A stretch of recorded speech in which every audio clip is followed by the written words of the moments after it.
LDFിന്റെ കൊടിയത്തൂർ പഞ്ചായത്ത് തെരഞ്ഞെടുപ്പ് റാലി പന്നിക്കോട് നടന്നു. നിരവധി പേർ പങ്കെടുത്ത റാലി CPM കേന്ദ്ര കമ്മിറ്റി അംഗം എളമരം കരീം ഉദ്ഘാടനം ചെയ്തു.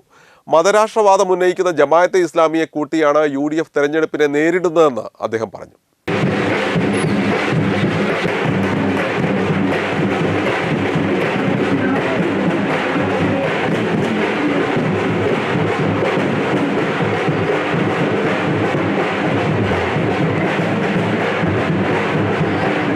മതരാഷ്ട്രവാദം ഉന്നയിക്കുന്ന ജമാഅത്തെ ഇസ്ലാമിയെ കൂട്ടിയാണ് UDF തെരഞ്ഞെടുപ്പിനെ നേരിടുന്നതെന്ന് CPM കേന്ദ്ര കമ്മിറ്റി അംഗം എളമരം കരീം പറഞ്ഞു. തദ്ദേശ തെരഞ്ഞെടുപ്പിൽ LDF വലിയ വിജയം നേടും. 10 വർഷം തുടർച്ചയായി ഭരിച്ചിട്ടും സംസ്ഥാനത്ത് ഭരണവിരുദ്ധ വികാരമില്ല. UDF കൂടുതൽ ദുർബലമായെന്നും രാഹുൽ മാങ്കൂട്ടത്തിലിനെ കോടതി കഴുത്തിന് പിടിച്ചപ്പോൾ മാത്രമാണ് പാർട്ടി പുറത്താക്കിയതെന്നും എന്നിട്ടും ന്യായീകരിക്കാൻ ഒരു കൂട്ടർ ഇപ്പോഴുമുണ്ടെന്നും അദ്ദേഹം പറഞ്ഞു. LDF കൊടിയത്തൂർ പഞ്ചായത്ത് റാലി പന്നിക്കോട് ഉദ്ഘാടനം ചെയ്ത് സംസാരിക്കുകയായിരുന്നു അദ്ദേഹം. കോൺഗ്രസ് ലീഗ് നേതൃത്വം നൽകുന്ന ഐക്യ ജനാധിപത്യ മുന്നണിക്ക് ഇടതുപക്ഷ ജനാധിപത്യ മുന്നണിയോട് നേരിടാനുള്ള ധൈര്യമില്ല. വീണ്ടും പരാജയപ്പെടുമെന്ന ആശങ്കയിലാണ് അവരുടെ.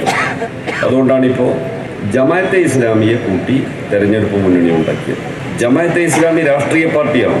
ജമാഅത്തെ ഇസ്ലാമിയുടെ ഒരു രാഷ്ട്രീയ കക്ഷി എന്ന് പറഞ്ഞവരുണ്ടാക്കിയ ഒരു സംഘമാണ് ഈ വെൽഫെയർ പാർട്ടി. ഒക്കെ ജമാഅത്തുകാരല്ലേ, വേറെ ആരുമില്ലേ. എന്താണ് ജമാഅത്തെ ഇസ്ലാമിയുടെ പ്രത്യേകത?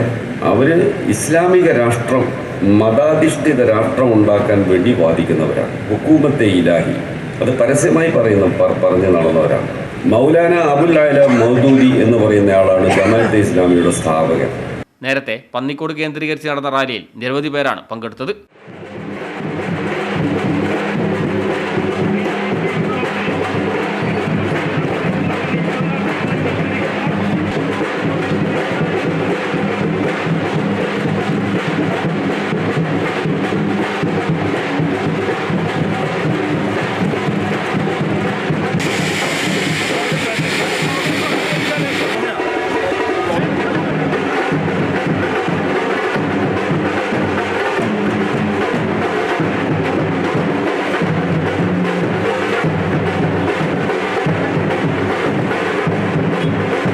VK അബൂബക്കർ അധ്യക്ഷനായി.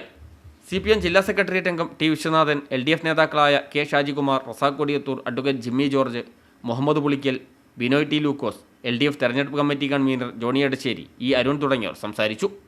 News bureau, Mukkam.